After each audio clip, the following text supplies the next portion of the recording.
Dear students and dear friends, बहुत बहुत स्वागत है अपने चैनल पॉलिटिकल साइंस एसपीएम में। मैं विकास उम्मीद करता हूं कि आप स्वस्थ होंगे, सकुशल होंगे और मानसिक रूप से भी आप स्वस्थ होंगे। और साथ ही आप बीपीएससी टीआरई 4 की तैयारी अब आप शुरू कर दिए होंगे।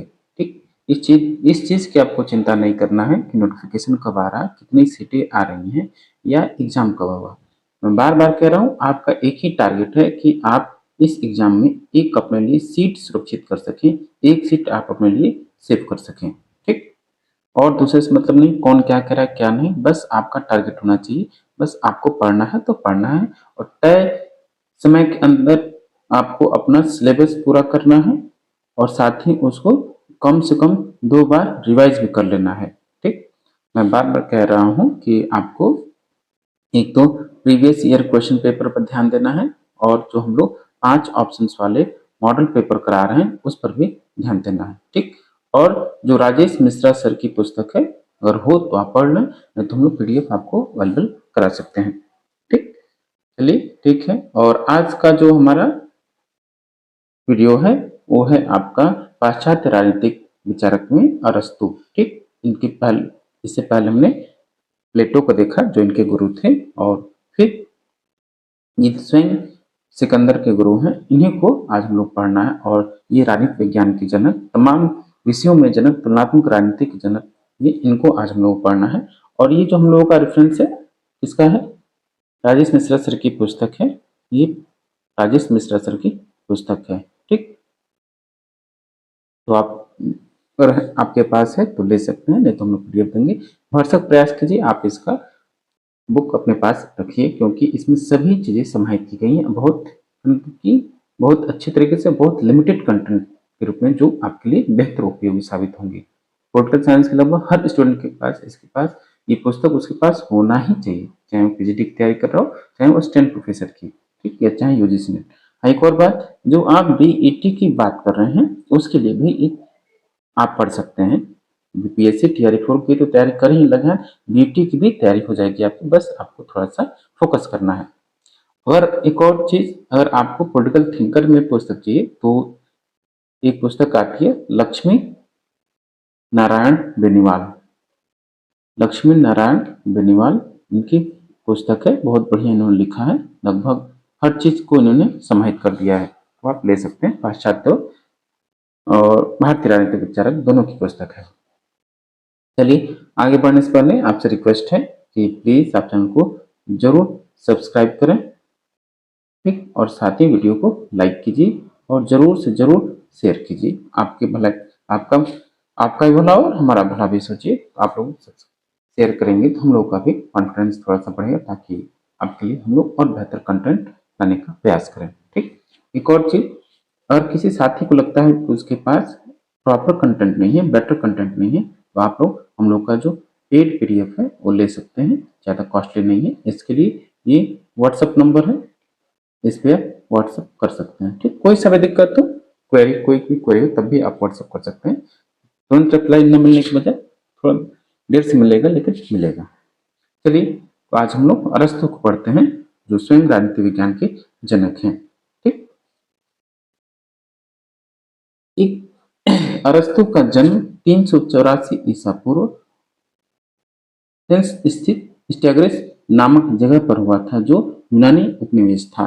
इनका ये पूछता है कि इनका जन्म कब हुआ, ये जनरली पूछता है। ठीक, और ये स्टेजिरा जो जगह है एथेंस में नहीं रहेगा, याद रखिएगा, थ्रेस है वो। स्टेजिरा में एक शाही चिकित्सक के घर पर, इनके जो फादर थे शाही चिकित्सक थे, वह प्लेटो व कासियस व सिकंदर महान का गुरु था। अरस्तु ने इतने विषय पर लिखा है कि सभी जानकारियों का गुरु, मास्टर ऑफ दम नो कहा भी जाता है, भी याद रखिएगा। ठीक, चलिए, अरस्तु महान प्राचीन यूनानी राजनीतिक दार्शनिक प्लेटो का शिष्य और विश्व विजय की महत्वाकांक्षा रखने वाले सिकंदर का गुरु था। ठीक, राजनीतिक दर्शन का जनक कौन हुआ? प्लेटो।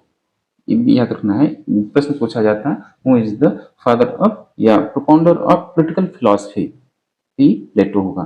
ठीक, और पॉलिटिकल साइंस के जनक आपके अरस्तु, दोनों में कंफ्यूज नहीं होना है।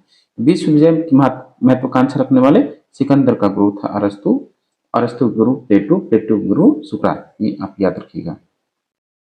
फिर है अरस्तु राजनीति विज्ञान के पिता कहे जाते हैं, नो डाउट। उन्होंने पॉलिटिक्स नामक प्रसिद्ध रचना लिखी है। पॉलिटिक्स नामक उन्होंने प्रसिद्ध रचना लिखी है। और पॉलिटिक्स के साथ साथ द कॉन्स्टिट्यूशन, द रिहोट्रिक, एथिक्स और ऑन द पाइथागोरियंस, ये उनकी फेमस किताबें हैं, ये भी आपको याद रखना है। ठीक, अरस्तु ने राजनीति विज्ञान को मास्टर साइंस कहा है, अधिपति विज्ञान कहा है मास्टर साइंस। ठीक, अरस्तु ने लिसियम नामक शैक्षणिक संस्थान 335 ईसा पूर्व में भी खोली थी। इस प्रकार एक महाविद्यालय प्लेटो ने खोली थी, उसके महाविद्यालय का नाम था अकेडमी। उसी प्रकार अरस्तु के महाविद्यालय का क्या नाम था? लिसियम। ये भी आपको याद रखना है। अरस्तु द्वारा आगमनात्मक, द्वंद्वात्मक, स्वदेशीय, अनुच्छनात्मक या विश्लेषणात्मक आदि पद्धतियों का प्रयोग किया गया। ठीक, अरस्तु ने आगमनात्मक और प्लेटो ने निगमनात्मक। अ से अरस्तु, अ से आगमनात्मक, याद रखिएगा। द्वंद्वात्मक और स्वदेशी इसी को बोलते हैं टेलीलॉजिकल। जो स्वदेशी आपका टेलीलॉजिकल, इसी को बोलते हैं। एक या ऑर्गेनिक थ्योरी भी बोलते हैं, या जैविक धारणा भी बोलते हैं, ये भी याद रखना है। प्लेटो, अरस्तु, रूसो, हीगल, ग्रीन इत्यादि आदर्शवादी विचारक हैं। ये भी पूछा जाता है कि कौन कौन से आदर्शवादी विचारक हैं, तो आप याद रखिएगा। हीगल, ग्रीन आदर्शवादी विचारक हैं, साथ प्लेटो, अरस्तु और रूसो भी। वे विचारक आदर्शवादियों में शामिल हैं जो अपना विचार अमूर्त विचार से प्रारंभ करते हैं तथा राज्य एवं समाज को प्राथमिकता प्रदान करते हैं तथा चाहिए पर बल देते हैं। कहते हैं ना कि ऐसा होना चाहिए, वैसा राज्य ऐसा होना चाहिए, नागरिक ऐसे होने चाहिए, संविधान ऐसा होना चाहिए, चाहिए पर ज्यादा फोकस जो करेंगे वो आदर्शवादी विचारक होंगे। अरस्तु एथेंस से कालचिस इसलिए भाग गया था, याद रखिएगा। ये जो कोट है बेहद महत्वपूर्ण, बार बार पूछा जाता है। अरस्तु एथेंस से कालचिस इसलिए भाग गया था ताकि एथेंस वासी दर्शन शास्त्र के विरुद्ध दूसरा अपराध न कर सकें। ये घटना प्लेटो के साथ भी घटी थी और खासा सुकरात के साथ घटी थी। इन दोनों बातों को लेकर वो कहता है। अध्ययन पद्धति क्या है अरस्तु की? अरस्तु की अध्ययन पद्धति को सुदेशात्मक पद्धति यानी टेलीलॉजिकल मेथड कहा जाता है। अरस्तु के अनुसार किसी वस्तु का उद्देश्य पूर्व निर्धारित होता है, यही आपका टेलीलॉजिकल है। ठीक उसी प्रकार जैसे जो बरगद के बीज का जो उद्देश्य है एक विशाल वृक्ष का उद्देश्य उसके रूप में परिवर्तित होना, तो इसलिए उस बीज का जो लक्ष्य है क्या है? पूर्व निर्धारित है, पहले से ही निर्धारित है कि ये आगे क्या बनेगा। वो जो बीज छोटा सा वो एकदम विशाल बरगद पीपल का पेड़ बनेगा, उसका लक्ष्य जो पूर्व निर्धारित है। इसी को हम टेलीलॉजिकल या स्वदेशात्मक पद्धति भी बोलते हैं। ठीक, स्वदेशात्मक पद्धति में संपूर्ण की कल्पना पहले की जाती है। स्वदेशात्मक पद्धति में संपूर्ण की कल्पना पहले की जाती है, जैसे बीज से पहले वृक्ष की कल्पना की जाती है। अरस्तु स्वदेशात्मक पद्धति का प्रयोग करते हुए राज्य को व्यक्ति से पूर्व मानना, ये कोट बेहद बेहद महत्वपूर्ण है। इसी जैसे वो कहता है कि शरीर के अंगों का एक साथ न होकर उनके शरीर का पहले ढांचा जो है वो पहले पूर्व। भले कोई व्यक्ति पहले आ जाता है, जैसे बीज जो है पहले आया, लेकिन उसका जो विकल्प है, जो उसका संपूर्ण क्या है, उस वृक्ष में है, इसलिए पहले पूर्ण की कल्पना की जाती है। ठीक उसी प्रकार आपके पूरे अंगों को मिलाकर सबसे पहले आपके शरीर की कल्पना की जाती है, न कि आपके विशेष अंगों का। ठीक, तो अरस्तु ने सुदेशात्मक पद्धति का प्रयोग करते हुए राज्य को व्यक्ति से पहले बताया। अरस्तु के अनुसार राज्य मनुष्य का पुरोगामी है, राज्य व्यक्ति से पूर्व है, इसका कोट हुआ। और राज्य व्यक्ति का बृहद रूप है, ये कथन है आपका प्लेटो का, ये भी याद रखिएगा। ठीक, अब देखिए कि स्वदेशात्मक या टेलीलॉजिकल पद्धति का विस्तृत अभिप्राय क्या है। ठीक, जैसे एक लकड़ी मटेरियल कॉज हुआ, निर्माण के यंत्र उसकी एफिशिएंट कॉज हुए, मेज का विचार फॉर्मल कॉज हुआ, और मेज का निर्माण जो है ये आपका फाइनल कॉज है। इस प्रकार होता है ये। ठीक, इतना नहीं पूछा जाएगा आपसे, लेकिन नेट का जब एग्जाम देंगे, नेट का एग्जाम देते हैं तो उसके लिए भी ये पूछा जाता है। ठीक, अब देखिए स्वर्णिम मध्य मार्ग का सिद्धांत क्या है? अरस्तु का जो सिद्धांत है मध्यम मार्ग है। प्रश्न पूछ देगा इनमें से कौन से जो विचारक हैं वो मध्यम मार्ग अपनाते हैं, तो उसमें अरस्तु होगा तो अरस्तु ऑप्शन सही होगा, और वो बौद्ध होगा तो बौद्ध भी उसमें सही होगा। ठीक, अरस्तु के चिंतन में मध्यम मार्ग का विचार प्रभावी है। यह विचार अरस्तु के चिंतन प्रत्येक संकल्पना में दिखाई देता है। उदाहरण के लिए शासन प्रणाली और संपत्ति के संदर्भ में भी उसने मध्यम मार्ग का सहारा लिया। तो मध्यम मार्ग का मतलब कि कौन विचार अपनाता है? तो अरस्तु। प्लेटो के साथ ये घटना नहीं घटी। अब राज्य के बारे में जरा देखिए क्या कहता है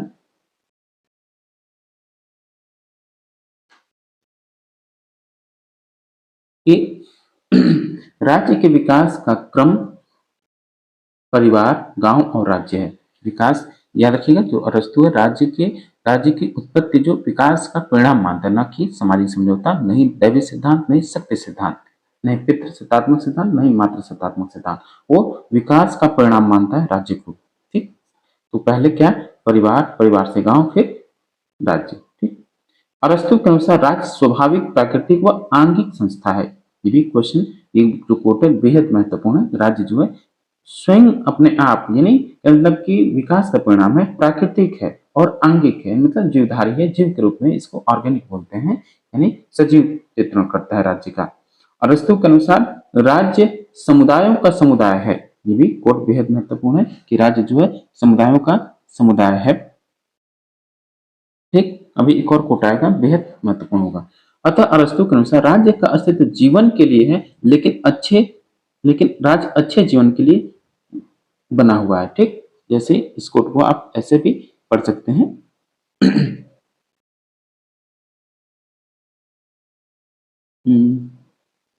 राज्य परिवारों और ग्रामों का ऐसा समुदाय है जिसका उद्देश्य पूर्ण व आत्मनिर्भर जीवन की प्राप्ति है। ये कोट भी अरस्तु का है। आत्मनिर्भरता चरम लक्ष्य भी है और परम कल्याण भी। ठीक, एक और कोट देख लीजिए कि मनुष्य एक सामाजिक यानी राजनीतिक प्राणी है। मनुष्य एक सामाजिक प्राणी भी है और राजनीतिक प्राणी भी है। पॉलिटिकल मैन बोलता है, पॉलिटिकल एनिमल बोलता है वो, जो समाज राज्य से बाहर रहता है। ये जैसे आगे कोट आएगा, एक ये भी है कि राज्य एक स्वाभाविक संस्था है, क्योंकि परिवार और ग्राम जिनसे राज्य बना है वे स्वाभाविक है, इसलिए बोलता है स्वाभाविक है, प्राकृतिक संस्था है राज्य। ठीक,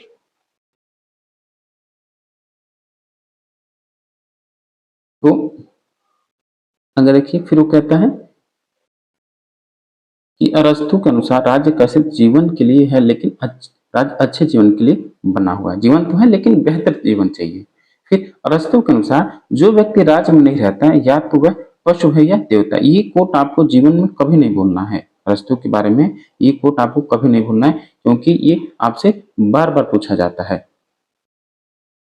कि वो कहता है कि अगर कोई व्यक्ति कहे कि मुझे राज्य की आवश्यकता नहीं, मुझे राज्य में रहने की जरूरत नहीं, तो ये दो ही व्यक्ति कह सकते हैं, या दो व्यक्ति को ही राज्य की आवश्यकता नहीं होती, समूह की आवश्यकता नहीं होती। एक तो देवता होगा, एक तो देवता, नहीं तो पशु। इन दोनों को किसी समाज या राज्य की आवश्यकता, समूह की सॉरी राज्य या समाज की आवश्यकता नहीं होती है। ठीक, तो आप ये आपको बहुत बहुत मतलब कि कई बार आपको ये इस कोट से आपका कई बार आमना सामना जरूर होगा, इसलिए मैं कह रहा हूं आप इसको हमेशा याद रखें। अरस्तु के अनुसार राज्य एक नैतिक संगठन है जो आत्मनिर्भर एवं सर्वश्रेष्ठ है। क्या है? एक नैतिक संगठन है। राज्य बार बार पूछा जाता है किसके अनुसार राज्य क्या है, तो राज्य अरस्तु के अनुसार नैतिक संगठन है और आत्मनिर्भर एवं सर्वश्रेष्ठ है। ठीक, प्यारे साथियों, मैं आपसे रिक्वेस्ट करना चाहूंगा कि अगर जो साथी अब तक चैनल को सब्सक्राइब नहीं किए या पहली बार विजिट कर रहे हैं, तो जल्दी से चैनल को आप सब्सक्राइब कर लीजिए। ठीक, इस चैनल के माध्यम से हम लोग पीजीटी पॉलिटिकल साइंस की तैयारी करा रहे हैं, और पीजीटी पॉलिटिकल साइंस के जो सिलेबस है उसी के आधार पर हम लोग थियरी को भी टच कर रहे हैं। इसी कुछ दिन बाद हफ्ता 2 हफ्ता पढ़ लिया जाए, उसके बाद हम लोग इससे रिलेटेड एमसीक्यूज को भी सॉल्व करेंगे। ठीक, और प्लीज आप अधिक से अधिक अपने दोस्तों में शेयर कीजिए, ताकि हम लोग का भी, आपके साथ साथ हम लोग का भी लाभ हो। ठीक, जरूर, जैसे कॉन्फिडेंस होता है कि भाई बढ़ता जाए, कोई हम लोग बहुत बड़ा चैनल नहीं है कि प्रचार करें, वैसे उसमें हम लोग विश्वास भी नहीं करते हैं एकदम, जैसे वो ज्यादा दिखावा करना। जो है, जो फैक्ट है वही, ज्यादा झूठ नहीं बोलना। जो भाई कंटेंट है वही प्रॉपर कंटेंट हम लोग पढ़ते हैं। हमको पता है कि आप बहुत परेशान है, इधर उधर जरूर भटकेंगे, क्या पढ़ें क्या पढ़ें। आप, मैं बार बार कह रहा हूँ, एक कोई टेक्स्ट बुक ले लीजिए, खासकर आप राजेश मिश्रा, अगर आप ज्यादा नहीं पढ़ना चाहते हैं तो आप वो पर्याप्त है। लेकिन ये भी पर्याप्त नहीं है। बहुत से क्वेश्चन मैच तो करेंगे, लगभग 55% तक क्वेश्चन मैच कर जाएंगे, लेकिन बाकी के लिए आप क्या करेंगे, तो आपको दूसरा भी रेफरेंस लेना होगा, लेकिन फिर भी ये पर्याप्त है। इसलिए हम कह रहे हैं कि आप प्लीज हम लोग की सपोर्ट में रहिए ताकि हम लोग और आपके लिए बेहतर कर सकें। और जो लोग पेड पीडीएफ के लिए उनको पेड पीडीएफ चाहिए तो वो लोग इस व्हाट्सएप नंबर पे व्हाट्सएप कर सकते हैं। ठीक, चलिए। अरस्तु के आदर्श राज्य की क्या विशेषता है? आदर्श राज्य की क्या विशेषता है? तो शासन प्रणाली क्वालिटी होनी चाहिए, वो राज्य व्यवस्था को बात करता है। वो कहता है कि जो पॉलिटी है, यानी संवैधानिक तंत्र भी बोलेंगे इसको, कॉन्स्टिट्यूशनलिज्म का एक रूप है ये, जो संविधान के आधार पर राज्य व्यवस्था चलती है, वो इस प्रकार की पॉलिटी होनी चाहिए। राज्य की जनसंख्या न ज्यादा न कम होनी चाहिए। जैसे प्लेटो राज्य की जनसंख्या कितना बताता है? 5040, और रूसो 10,000 बताता है, लेकिन अरस्तु इस प्रकार कोई निश्चित संख्या निर्धारित नहीं करता है। वो बस कहता है कि जनसंख्या न ज्यादा नहीं कम होनी चाहिए। ठीक, राज्य का आकार भी न तो ज्यादा और न ही कम होना चाहिए, और राज्य समुद्र किनारे स्थित होना चाहिए। ये उसका विशेष रूप से कहना है कि राज्य समुद्र किनारे स्थित होना चाहिए। नागरिकों का चरित्र बुद्धिमान और साहसी दोनों का मिला जुला रूप होना चाहिए। ठीक, हम देखिए आगे, आंगिक राज्य से क्या मतलब है उसका। एक कोट जान लीजिए कि एक कोट है कि सेबाइन का कहना है कि अरस्तु का जो आदर्श राज्य है उस सदैव प्लेटो का द्वितीय राज्य ने दूसरा अच्छा राज्य है। ये भी कोट आप याद रखिए, किसने कहा? तो ये सेबाइन का कोट है। आंगिक राज्य के बारे में, आंगिक राज्य के समर्थक राज्य को व्यक्ति से ज्यादा महत्व देते हैं, यानी जीवधारी व्यक्ति राज्य को एक जीव के रूप में देखना और व्यक्ति से ज्यादा उनको महत्व देना ही आंगिक राज्य है। ठीक, राज्य के अंतर्गत ही व्यक्ति का महत्व है। जिस तरह शरीर के अंगों के पहले व्यक्ति का बोध होता है, उसी तरह राज्य के नागरिकों के पहले राज्य का बोध होता है। इसलिए अरस्तु कहते हैं कि राज्य व्यक्ति का पूर्वगामी है। अब समझ में आ गया कि राज्य व्यक्ति का पूर्वगामी क्यों है? क्योंकि व्यक्ति के अंगों से पहले व्यक्ति का बोध होता है, उसी तरह राज्य के नागरिकों से पहले राज्य का बोध होता है। इसलिए व्यक्ति राज्य जो है व्यक्ति से पूर्वगामी है, यानी व्यक्ति तो पहले आए, लेकिन भले वास्तविक रूप में देखें तो व्यक्ति पहले राज्य बाद में, लेकिन पहले पूर्ण की कल्पना की जाती है जो पूर्ण राज्य है, उसके बाद उसके अंगों की। इस वजह से वो कहते हैं कि राज्य व्यक्ति का पूर्वगामी है। राज्य एक स्वाभाविक अथवा प्राकृतिक संस्था है, ये आप जान चुके हैं। प्लेटो, अरस्तु, रूसो, हेगल एवं ग्रीन के राज्य का विचार आंगिक है, यानी आंगिक राज्य के समर्थक कौन कौन है? याद रखिए, प्लेटो, अरस्तु, रूसो, हेगल एवं ग्रीन, इसमें हॉब्स भी आ जाएगा। ठीक, अरस्तु ने अर्थशास्त्र के अध्ययन को घर एवं घरेलू कार्यों के प्रबंध का अध्ययन कहा। उसके अनुसार जीव विज्ञान यानी बायोलॉजी में भी भौतिक शरीर का ही अध्ययन किया जाता है और जीवन का सर्वोच्च उद्देश्य नैतिक और सद्गुणी जीवन यापन है। ठीक, फिर अरस्तु ने व्यक्ति के जीवन के निजी या पारिवारिक भाग को भौतिक और आर्थिक आवश्यकताओं की पूर्ति के लिए माना है, जबकि सार्वजनिक जीवन को नैतिक और सद्गुणी जीवन का अध्ययन राजनीति विज्ञान के अंतर्गत किया जाता है। इसलिए उसने इसे सर्वोच्च विज्ञान का नाम दिया। आप समझ गए पॉलिटिकल साइंस को सर्वश्रेष्ठ शास्त्र या विज्ञान या विषय क्यों कहता है। अब अरस्तु के अनुसार राजनीति की परिभाषा क्या होगी? अरस्तु के अनुसार मानवीय जीवन के दो पक्ष होते हैं और आर्थिक और व्यक्तिगत पक्ष से ज्यादा महत्वपूर्ण व्यक्ति का राजनीतिक एवं सामाजिक जीवन है। इसलिए अरस्तु ने व्यक्ति को एक राजनीतिक प्राणी नाम दिया, यानी man is a political animal. ठीक, क्या कहता है? Man is a political animal, या व्यक्ति एक राजनीतिक प्राणी है। किसका कोट है? अरस्तु का। ये भी आपको याद रखना है।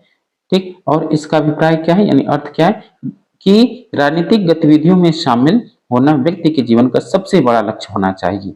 अरस्तु के अनुसार व्यक्ति में भौतिक आवश्यकताएं विद्यमान होती हैं जो पशुओं से मिलती जुलती हैं, परंतु व्यक्ति की मूल विशेषता नैतिक सद्गुणी जीवन यापन में है जो ईश्वर की विशेषता के समान है। ठीक, फिर इसलिए राजनीतिक गतिविधि में भाग लेने का मूल उद्देश्य समुदाय का कल्याण है, न कि व्यक्तिगत स्वार्थ और हितों की पूर्ति करना। यह विचार अरस्तु पर प्लेटो के विचारों का स्वाभाविक परिणाम है। ठीक, वे कहता है राज्य में भाग लेने का मूल उद्देश्य समुदाय का कल्याण है, समाज का कल्याण है, न कि व्यक्तिगत हित का, और समूह को न कि अपने हितों की पूर्ति करना, जैसे आजकल वर्तमान राजनीति में आप देख रहे हैं। ठीक, ऐसा अरस्तु का नहीं मानना था, वो कल्याण पे आधारित था। परिवार का विचार, अरस्तु ने परिवार को महत्व प्रदान किया। परिवार में अरस्तु ने पति पत्नी बच्चे व दासों को शामिल किया। अरस्तु के अनुसार परिवार एक स्वाभाविक संस्था है। राज्य जिस प्रकार प्राकृतिक स्वाभाविक संस्था, उसी प्रकार परिवार भी स्वाभाविक संस्था है। अरस्तु के अनुसार परिवार में पति पत्नी बच्चे व दास, पति पत्नी बच्चे व दास जो हैं, दास होते हैं। ठीक, परिवार का मुखिया पति होता है जिसमें विवेक सर्वोच्च होता है। पत्नी में अल्प विवेक होता है जबकि बच्चों में विवेक अविकसित होता है। याद रखिएगा, परिवार के मुखिया में विवेक होता है और दास में विवेक नहीं होता है। ठीक, इसी वजह से वो दास है। अरस्तु के अनुसार परिवार में सभी की स्थिति समान नहीं होती है। परिवार के प्रत्येक सदस्य को निर्देशित करने में मुखिया की भूमिका अलग अलग होती है। डनिंग के अनुसार जब पति पत्नी को निर्देशित करता है तो उसकी भूमिका संवैधानिक सलाहकार की होती है। ठीक, पिता पुत्र को निर्देशित करता है तो अधिनायकवादी होता है, और जब मालिक दास को निर्देशित करता है तो उसकी भूमिका निरंकुश हो जाती है। ये कोट है उसके, डनिंग के। अतः अरस्तु के अनुसार राज्य का नागरिकों पर शासन मुखिया के परिवार पर शासन से भिन्न होता है। प्लेटो के अनुसार मुखिया का शासन राजा का नागरिकों के समान होता है। अरस्तु ने इसका खंडन किया, यानी इसकी आलोचना की। परिवार में पति पत्नी पर स्थायी होता है। परिवार में पति का पत्नी पर स्थायी शासन स्थायी होता है, जबकि राजा का नागरिकों पर शासन स्थायी नहीं होता है। परिवार का मूल उद्देश्य जो है वो भौतिक आवश्यकताओं का प्रबंध करना है, जबकि राज्य द्वारा नैतिक आवश्यकताएं पूर्ण होती हैं। परिवार के मुखिया को परिवार के अलग अलग लोगों के लिए निर्देश भिन्न होता है, जबकि राज्य का निर्देश सभी के लिए समान होता है। आप इस चीज से समझते जाइए।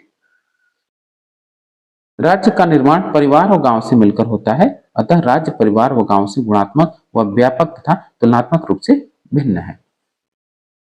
दास प्रथा पर उसने क्या विचार दिया, दासों पर क्या विचार रखा अरस्तु ने, कि अरस्तु ने दास प्रथा का समर्थन किया। अरस्तु के अनुसार वे व्यक्ति दास हैं जो विवेक शून्य हैं। दास कौन है, यानी जिनके पास विवेक नहीं है वही दास हैं। और इस याद के एक ऐसा विचारक हो जो दास प्रथा का इसने समर्थन किया। प्लेटो ने नहीं किया था, बल्कि इसने किया, अरस्तु ने किया। ठीक, अरस्तु ने विवेक शून्य लोगों को दासों की श्रेणी में रखा, जो शारीरिक रूप से बलिष्ठ लोगों के दास होते हैं।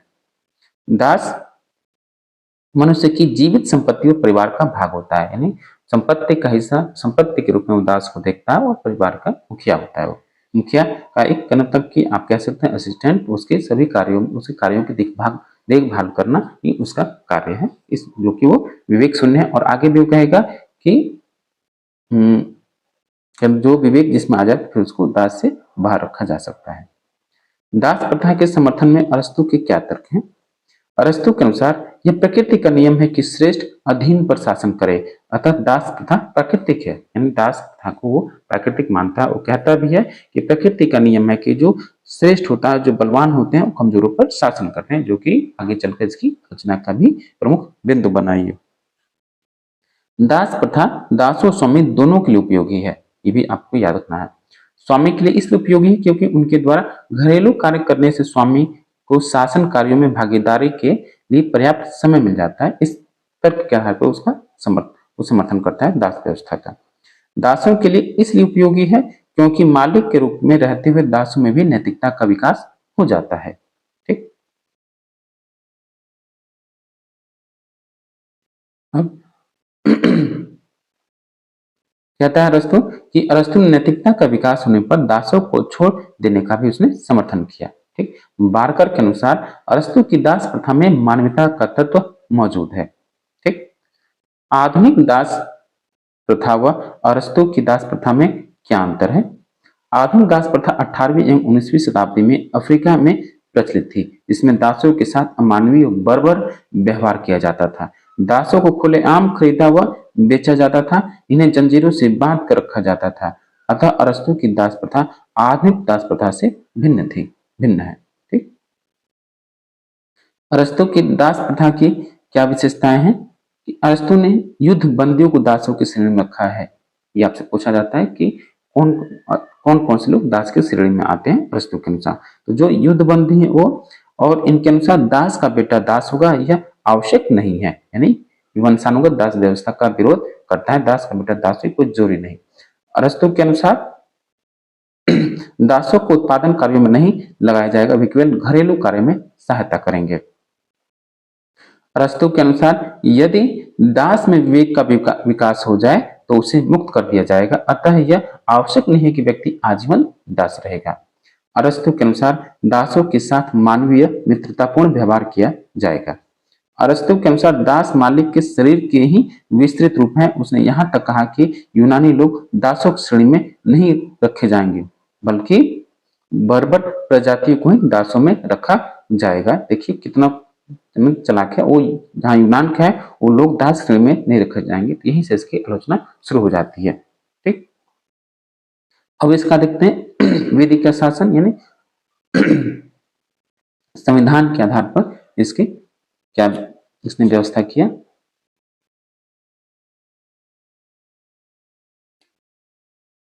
ठीक, और प्लीज साथियों आपसे कहने की जरूरत ना हो कि आप बार बार मतलब कि आपसे बार बार कहने की जरूरत ना हो कि चैनल को सब्सक्राइब करें या वीडियो को लाइक कीजिए या अधिक से अधिक शेयर कीजिए, क्योंकि आप हैं तो आप इस चीज का भी ख्याल रखें कि आप अधिक से अधिक शेयर करें। विधि का शासन सॉरी, अरस्तु ने अपने गुरु प्लेटो के विपरीत विधि के शासन को महत्व दिया। अरस्तु के अनुसार विधि युग युग के अनुभव की संचित निधि है।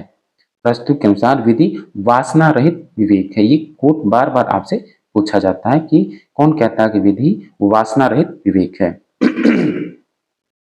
अरस्तु ने विधि को सद्गुण का पर्याय माना है। अरस्तु ने अपनी रचना पॉलिटिक्स में कहा है कि जब व्यक्ति विधि व न्याय से परिपूर्ण होता है तो वह सर्वोत्तम होता है, परंतु इससे अलग होने पर वह निकृष्ट बन जाता है। अरस्तु के अनुसार विधि अव्यक्तिक होती है क्योंकि विधि शासक और शासित दोनों पर समान रूप से लागू होती है। यानी जो विधि है अव्यक्तिक है, निर्व्यक्तिक है, क्योंकि वो दोनों राजा हो या नागरिक हो दोनों पर समान रूप से लागू होगी। शासक और शासित दोनों विधि के लिए समान है। ठीक, ये रूल ऑफ लॉ की यहीं से शुरुआत होती है। शासक विधि द्वारा शासन करते हैं, स्वेच्छाचारी द्वारा नहीं। जो कानून है उसी के द्वारा राजा शासन करेगा, अपने मर्जी से नहीं करेगा। यानी राजा पर लगाम लगाने का कार्य किसने किया? स्वयं अरस्तु ने। शासन का आधार शासितों की सहमति है, यानी कंसेंट का कंसेप्ट इसके द्वारा दिया गया। अब नागरिकता के बारे में क्या बोलते हैं अरस्तु महोदय? अरस्तु के अनुसार वे व्यक्ति नागरिक हैं जो शासन कार्यों में भाग लेते हैं तथा अपना योगदान देते हैं। बारकर के अनुसार अरस्तु की नागरिकता की कल्पना राज्य में करदाता के रूप में न होकर शेयर होल्डर या अंशधारी के रूप में है। ये कोई भी आप याद रखिएगा बारकर का। नेक्स्ट है, अरस्तु ने नागरिकता का आशय सरकार के न्यायिक और प्रशासनिक कार्यों में भागीदारी से लिया है। आधुनिक नागरिकता का मूल आधार अधिकार है। यह जन्म से या किसी भूभाग में निवास करने से प्राप्त हो जाती है। अरस्तु के अनुसार निम्न लोगों के लिए नागरिकता नहीं होती है। यानी नागरिक में कौन कौन लोग शामिल नहीं है? तो एक तो महिलाएं, शिल्पकार, बूढ़े एवं बच्चे, दास एवं विदेशी। ठीक, अरस्तु का कहना है कि यह तो प्रकृति का नियम है कि वरिष्ठ कनिष्ठ पर शासन करेगा। ठीक, अरस्तु की नागरिकता कर्तव्य पर आधारित है। अरस्तु की नागरिकता की मान्यता का आधार नैतिकता का विकास करना है। अरस्तु की नागरिकता जन्म या निवास के आधार पर प्राप्त नहीं होती है। नागरिकों के क्या क्या गुण होने चाहिए?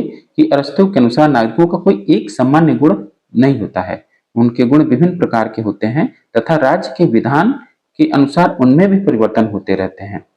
एक अच्छे मनुष्य के गुणों का नागरिकों में होना या न होना आवश्यक नहीं है। एक अच्छे नागरिक में शासन करने तथा शासित होने की क्षमता होनी चाहिए। एक श्रेष्ठ मनुष्य के गुण क्या हैं? इस अरस्तु के अनुसार श्रेष्ठ मनुष्य के गुण संयम, साहस एवं न्याय आदि होते हैं। एक श्रेष्ठ मनुष्य में शासक तथा नायक दोनों का गुण होना आवश्यक है। अरस्तु के अनुसार श्रेष्ठ मनुष्य के गुण स्थिर एवं अपरिवर्तनशील होते हैं। संपत्ति पर विचार क्या है अरस्तु का?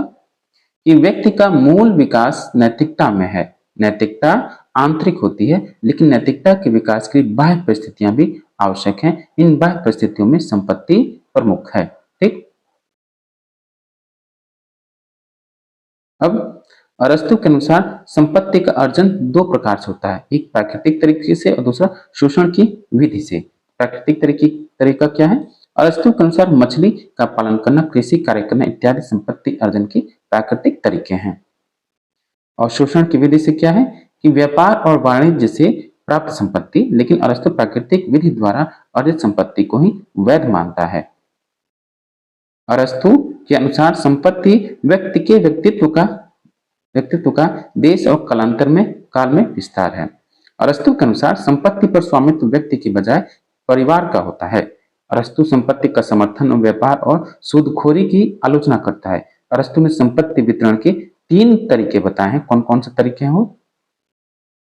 एक तो व्यक्तिगत संपत्ति और सामूहिक उपभोग, सामूहिक संपत्ति, व्यक्तिगत उपभोग, सामूहिक संपत्ति और सामूहिक उपभोग। ठीक, अरस्तु प्रथम वितरण के तरीके को सबसे अच्छा मानता है, यानी व्यक्तिगत संपत्ति और सामूहिक उपभोग को ये सबसे बेहतर मानता है। अब वही क्रांति का विचार, जो कि बेहद महत्वपूर्ण है। इसका सिद्धांत जो है क्रांति का विचार, अरस्तु जो है आपसे प्रश्न पूछा भी जाता है कि अरस्तु का जो क्रांति से संबंधित विचार है वो बार बार एग्जाम में पूछा जाता है।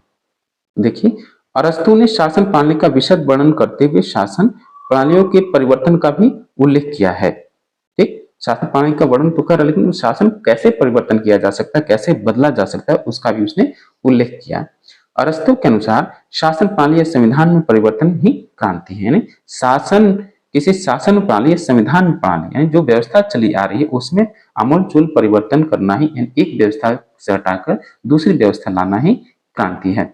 उदाहरण के लिए कुलीन तंत्र का गुट तंत्र में परिवर्तन है। इनके अनुसार क्रांति का मूल कारण विषमता या समानता की आकांक्षा होती है, यानी जो क्रांति का सबसे बड़ा कारण क्या है?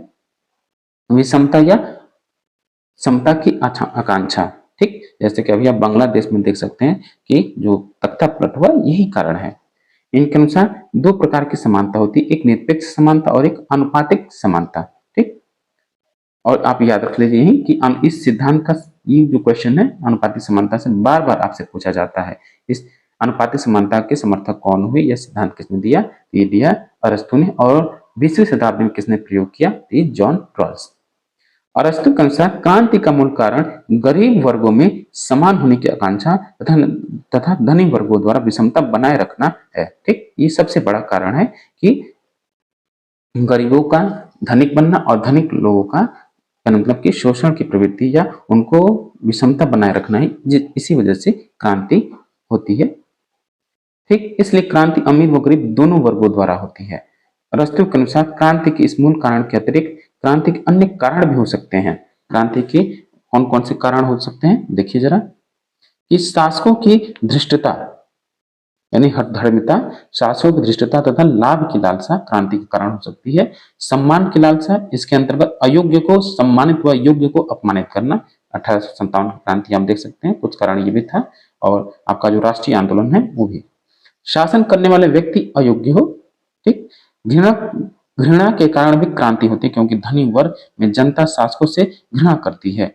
समाज में गरीब व धनी वर्गों में असंतुलन ही क्रांति का मूल कारण है, याद रखिएगा। यानी समाज जो इसमें गरीब व धनी वर्गों में असंतुलन, यानी बहुत ज्यादा गरीब हो गए और धनी वर्ग कम हो गए, यानी उन पूरी संपत्ति कुछ ही लोगों के हाथ में है, ये क्रांति का मूल कारण है, अरस्तु का मानना है।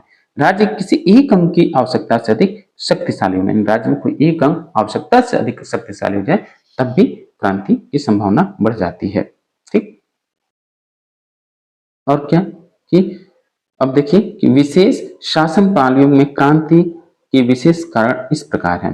प्रजातंत्र में क्रांति तब होती है जब एक लोकप्रिय नेता आम जनता को धनी व्यक्तियों के विरुद्ध भड़काए व धनी व्यक्तियों के साथ अत्याचार हो। भी तब भी होता है लोकतंत्र में जब एक लोकप्रिय नेता समुची शक्तियों को स्वयं प्राप्त करने का प्रयत्न करने लगे, तब क्रांति होती है। धनिक तंत्र में क्रांति शासन तंत्र के आपसी झगड़े व गुटबंदी द्वारा होती है, इसमें जनता से अन्याय भी क्रांति का कारण है।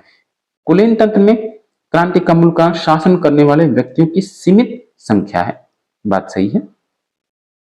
एक राजतंत्र में क्रांति का मूल कारण शासक वर्गों का आपसी मतभेद, किसी जन आंदोलन नेता द्वारा शासन के विरुद्ध भावनाएं भड़काना एवं शासकों का आलसी हो जाना है। ठीक, और क्रांति रोकने के उपाय सबसे बढ़िया ये है, बेहद महत्वपूर्ण है। प्यारे साथियों, ये हम लोग याद रखिए कि बीपीएससी टीआरई 4 के लिए पढ़ रहे हैं, पीजीटी पॉलिटिकल साइंस के लिए। टीआरई 4 के साथ साथ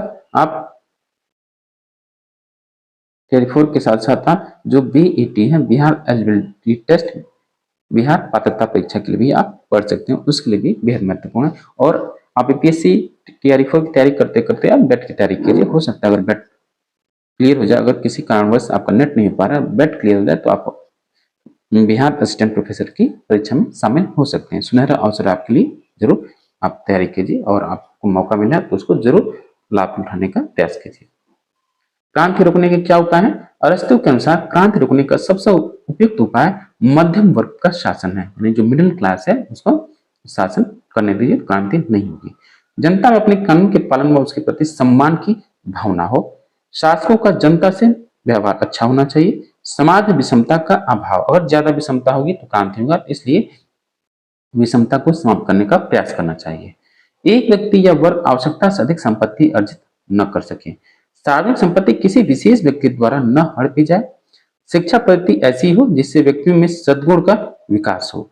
ठीक, एक संपूर्ण समाज में क्रांति की भावना कम होती है, एक न्यायपूर्ण समाज में क्रांति की भावना कम होती है। क्रांति का मूल कारण समाज में पाई जाने वाली विषमता है और क्रांति करने वाले लोग समानता की आकांक्षा रखते हैं। बहुत बड़ी बात है ये। समानता की आकांक्षा धनी व गरीब वर्ग के लिए भिन्न होती है। अरस्तु ने सामान्य कारणों के अतिरिक्त क्रांति के विशिष्ट कारणों का भी उल्लेख किया। अत्याचार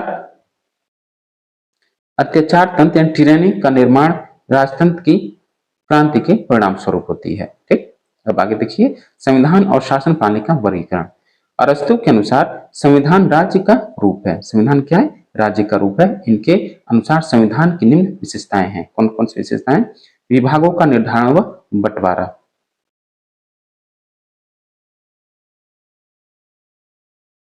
दूसरा होगा कि सर्वोच्च सत्ता के केंद्र का निर्धारण, राज्य के उद्देश्य का उल्लेख। ठीक, सरकार का वर्गीकरण शासन कार्य में सम्मिलित लोगों की संख्या पर आधारित है। शासकों का उद्देश्य अर्थात शासक जनहित में या स्वहित में काम करते हैं के आधार पर राष्ट्रों का वर्गीकरण आधारित है। संविधानों का वर्गीकरण। अब देखिए, शासन प्रणालियों का वर्गीकरण बेहद महत्वपूर्ण है, बेहद महत्वपूर्ण। अरस्तु ने 6 प्रकार की शासन प्रणालियों का उल्लेख किया है। अरस्तु के अनुसार शासन प्रणाली के 2 रूप हैं। शासन प्रणाली का शुद्ध रूप क्या है? तो शासन प्रणाली का जो शुद्ध रूप है वो है आपका राजतंत्र, एक व्यक्ति का शासन। कुलीन तंत्र, कुछ लोगों का शासन।